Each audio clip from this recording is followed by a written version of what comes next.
ছুটির দিনে জমি সংক্রান্ত নথিপত্র পুড়িয়ে দেওয়ার অভিযোগ তুলে রায়পুর ব্লক ভূমি ও ভূমি সংস্কার দপ্তরের সামনে বিক্ষোভ দেখালো বিজেপি ও স্থানীয় বাসিন্দাদের একাংশ। বিক্ষোভকারীদের দাবি তথ্য লোপাটের কারণে নথিপত্র পুড়িয়ে ফেলছে ভূমি দপ্তর।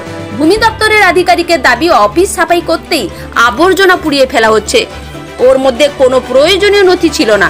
রবিবার ছুটির দিনে বাঁকুড়া রায়পুর ব্লক ভূমি ও ভূমি সংস্কার দপ্তরের সামনে জমি সংক্রান্ত নথিপত্র পুড়িয়ে ফেলার ঘটনা সামনে আসে, আর তাতেই ব্যাপক চাঞ্চল্যের সৃষ্টি হয় এলাকায়।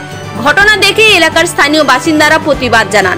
ছুটির দিনে জমি সংক্রান্ত দরকারি নথিপত্র পুড়িয়ে ফেলে তথ্য লোপাটের অভিযোগ তুলে সোমবার দপ্তরের মূল গেটের সামনে বিক্ষোভ দেখায় বিজেপির অভিযোগ, পুড়িয়ে ফেলা স্তূপে দেখা গিয়েছে সরকারি স্ট্যাম্প দেওয়া জমির পর্চা, দলিল সহ অশোক স্তম্ভ যুক্ত original non judicial stamp paper ও রেভিনিউ স্ট্যাম্প পোড়ানো হচ্ছে। ফলে একই সঙ্গে ভারতের রাষ্ট্র প্রতীকও পুড়ে যাচ্ছে। এ বিষয়ে ভূমি ও ভূমি সংস্কার দপ্তরের আধিকারিকের কাছে প্রয়োজনীয় অনুমতি সহ বিষয়টি জানতে চাওয়া হলে তিনি কোনো সদুত্তর দিতে পারেননি বলে বিজেপির দাবি। বিজেপির বিক্ষোভ দেখানোর পরেই এদিন ফের ভূমি দপ্তরের বিরুদ্ধে সরব হন স্থানীয় বাসিন্দাদের একাংশ। দপ্তরের আধিকারিকের অনুপস্থিতিতে সরকারি নথিপত্র সংগ্রহ করে না রেখে কেন পুড়িয়ে ফেলা হচ্ছে সে বিষয়ে জানতে চেয়ে বিক্ষোভ দেখান স্থানীয় বাসিন্দারা। পুড়িয়ে ফেলা স্তূপ থেকে জমির সংক্রান্ত নথিপত্র কুড়িয়ে এনে সেগুলি হাতে নিয়ে বিক্ষোভ দেখান তারা। স্থানীয় বাসিন্দারা জানান, ছুটির দিনে সরকারি অফিস খোলা রয়েছে, একই সঙ্গে আধিকারিকের অনুপস্থিতিতে সরকারি নথিপত্র পোড়ানো হচ্ছে। বিষয়টি সন্দেহজনক, তাই আধিকারিকের কাছে কারণ জানতে চাওয়া হচ্ছে বলে বাসিন্দারা জানান। যদিও সমস্ত অভিযোগ উড়িয়ে দিয়ে রায়পুর ব্লক ভূমি ও ভূমি সংস্কার দপ্তরের আধিকারিক তনুময় দাস বলেন, অফিসের আবর্জনা সাফ করতেই অপ্রয়োজনীয় কাগজপত্র পুড়িয়ে ফেলা হচ্ছিল। দপ্তরের সমস্ত নথি অনলাইনের মাধ্যমে কম্পিউটারে সংরক্ষিত আছে, তাই তথ্য লোপাটের অভিযোগ ঠিক নয় বলে তিনি জানান। আন্দোলন আজ দীর্ঘ দুদিন ধরে বিএলআর অফিসে সমস্ত মেডিসিনের কাগজপত্র, রেকর্ড, দলিল সমস্ত কিছু পুড়াই দিচ্ছে। এই তথ্য লোপাটে করার আমরা সন্দেহ প্রকাশ করছি, ওই জন্য আমরা বিক্ষোভ অবস্থান করলাম বিএলআর এর নিকট। কিন্তু ছুটির দিনে রবিবারে কি করে এই বিএলআর অফিস খোলা থাকে এবং বিএলআর অফিসে গুরুত্বপূর্ণ কাগজপত্র কি করে পুরানো হয়, এই জন্য আমরা বিজেপির পক্ষ থেকে আজকে এখানে বিক্ষোভ দেখানো হলো। দেখলেন সমস্ত দলিল, রেকর্ড, পর্চা সমস্ত কিছু পুরানো হচ্ছে, সরকারি স্ট্যাম্প দেওয়া আছে এবং রেভিনিউ চিটানো আছে, রেভিনিউ সহ পুরানো হচ্ছে, তাতে করে অশোক চক্র পর্যন্ত পুড়ে যাচ্ছে। হ্যাঁ, বিএলআর সাথে কথা বললাম, উনি অনেক রকম বাহানা করছেন, কিন্তু উনি স্বীকার করছেন যে সত্যি আমার এটা অন্যায় হয়েছে, ভুল হয়েছে। দুদিন ধরে চলছে, শনিবার এবং রবিবার, অফিস ছুটির দিনে। কোনো আধিকারিক ছিল না, 4 গ্রেডের কর্মচারী দিয়ে এইটা কাজটা করাচ্ছেন। ওনাকে কালকে আমি ফোন করলাম, ফোন উনি রিসিভ করেন নাই। আমার নাম সুভাষ ডাঙ্গর, আমি রায়পুর বিধানসভা কনভেনার বিজেপি।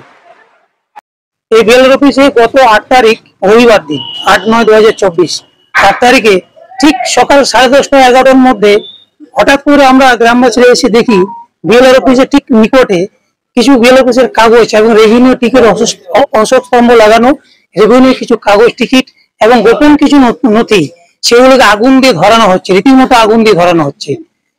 আমরা সেখানে গ্রামবাসীরা দেখি আমাদের সন্দেহ, আমরা এখানে দাঁড়াই অফিসের সামনে যে কি পড়ানো হচ্ছে। আমরা সেই সময় আমরা আসতে পারতাম, এসে বিএলআর অফিসের চাবি দিতে পারতাম, কিন্তু আমরা আইন হাতে তুলে নিইনি। আমরা আইনকে সম্মান জানিয়ে আমরা আজকে অফিস শহরে এসেছি। রায়পুর এলাকার সর্বসাধারণ মানুষ আমরা এখানে এসেছি বিএলআর সাহেবের কাছে যে কেন শনিবার এবং রবিবার দিন কেন অফিসের কাগজ পড়ানো হলো এবং সরকারি নিয়ম না মেনে পড়ানো হলো কেন, এবং রীতিমতো অশোক স্তম্ভ আগুন দিয়ে পড়াতে পারেন না। নিয়ম যেটা আমরা জানি যে ওনাকে নোটিফিকেশন জারি করতে হয় এবং এসডিএলআর ও ডিএলআর কে পারমিশন নিতে হয় এবং উনি নোটিশ বোর্ডে টাঙাতে হয়। সেই সব কিছু বিধি না মেনে নিজের স্বাধীনভাবে নিজের আইন তৈরি করে এই কাগজগুলোকে পড়িয়ে দিয়েছে। তাতে আমরা রায়পুরবাসী আতঙ্কিত যে আমাদের কিছু গোপন তথ্য পুড়িয়ে দিয়েছে। সেই বিষয়ে আমরা বিএলআর সাহেবের কাছে এসে আবেদন করেছি যে আপনি এই বিষয়টা দেখুন, যাতে আমাদের এলাকার মানুষের গোপন নথি পুড়িয়ে দিচ্ছে কিনা, আমরা আতঙ্কের মধ্যে আছি। আমরা রায়পুর সাধারণ মানুষ, গ্রামবাসী। আপনার নাম? আমার নাম অভিজিৎ সিংহ। ঠিক আছে, যে ছিল তাকে আমি থাকতে বলেছিলাম যে আমাদের অফিসটা প্রচন্ড নোংরা হয়েছিল 2 বছর ধরে। আমি প্রচন্ড মানে নোংরা আবর্জনা আমি পরিষ্কার করতে পারিনি, এবং সেদিন নিচে প্রচন্ড আবর্জনা ছিল। গত সপ্তাহে একটা সাপও ওখানে ঢুকেছিল, একটা বিষাক্ত সাপ ঢুকেছিল, এবং তার বাচ্চাও থাকতে পারে। আমি এই জন্য মানে অফিস স্টাফরা আমরা সবাই সন্তুষ্ট, ঠিক আছে, যে এই জায়গায় এভাবে কাজ করা যায় না সাপ থাকলে বলে। আমি ওকে বললাম যে তুমি থেকে একটু অফিসটা পরিষ্কার করে দাও, ঠিক আছে। এবং অফিসের নিচে আমাদের কোনো নথি নেই, আমাদের নথি সবই তাদের রেকর্ডগুলো নথি ইনট্যাক্ট রয়েছে, এবং আমাদের সবই ইভিটিভ সিস্টেমের মধ্যে রয়েছে। আর RS এবার যা থেকে আমাদের কম্পিউটারে রয়েছে, রিপোর্ট অ্যাকাউন্ট সবই অনলাইনে থাকে, এই ভিতর থেকে বার করলে পরে আমরা রিপোর্ট পেয়ে যাই। আমার অফিস রুমের নিচে প্রচুর নোংরা কাগজ পড়েছে, ঘুমদারা কাগজ, সেগুলোর মধ্যে কিছু ওরা জ্বালিয়েছিল। ওগুলো ওর মধ্যে কোনো নথি সেভাবে ছিল না, ঠিক আছে। প্রয়োজনীয় নথি আমাদের নথি সব রেকর্ড রুমে রয়েছে, যা রেকর্ড সব রেকর্ড রয়েছে। কিছু রেভিনিউ স্ট্যাম্প এবং স্ট্যাম্প দেখা যাচ্ছে। হ্যাঁ হ্যাঁ হ্যাঁ, এগুলো করানো হচ্ছে। এগুলো পড়ানো, এগুলো তো দেখালেন আপনারা, ঠিক আছে, দেখলাম, ঠিক আছে। এবার এইগুলো তো পড়ানো উচিত না, কিন্তু এই পুরোনো কাগজ ছিল, ঠিক আছে, আমরা যেগুলো ইউজ করি না অব্যবহৃত করে ফেলে রাখি, এগুলো কাগজ দরকার লাগে না। সেই কাগজগুলো আপনার সিঁড়ির নিচে ছিল, সেই নিচে প্রচন্ড আবর্জনা, প্রচন্ড নোংরা। ওই জায়গাটা পরিষ্কার করা হয়েছিল, ওর জন্য বলা হলো 2 দিন থেকে একটু পরিষ্কার করে নেওয়ার জন্য, কিন্তু ওর মধ্যে কোনো নথি নেই, এটুকু আমি বলতে পারি। রেকর্ডস আমাদের সবই রেকর্ড রুমে রয়েছে, ওর মধ্যে কোনো নথি নেই।